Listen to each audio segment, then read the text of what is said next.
রাতে খাবারের শেষে এলাচ খেলে যেসব উপকার পাবেন, গ্যাস্ট্রিক বা পেট ফাঁপা হওয়ার সমস্যা থেকে মুক্তি পাবেন। এলাচ মেটাবলিজম বাড়াতে সাহায্য করে, দাঁত ও মাড়ি ভালো রাখে, ব্রঙ্কাইটিস, বুকে কফ জমা ও সর্দি কাশি দূর করে। এলাচে থাকা কিছু উপাদান আমাদের স্নায়ুকে শিথিল করতে সাহায্য করে। অ্যান্টিঅক্সিডেন্ট এর দারুণ উৎস এলাচ দেহের ক্ষতিকারক টক্সিন দূর করে, হজমে সহায়তা করে, কোলেস্টেরল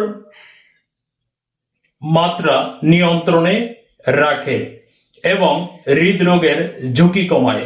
তাই রাতে খাবারের পর অবশ্যই 2টি এলাচ চিবিয়ে খাবেন, তারপরে আপনি ঘুমাতে যাবেন।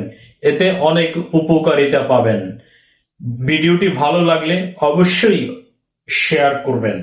ধন্যবাদ।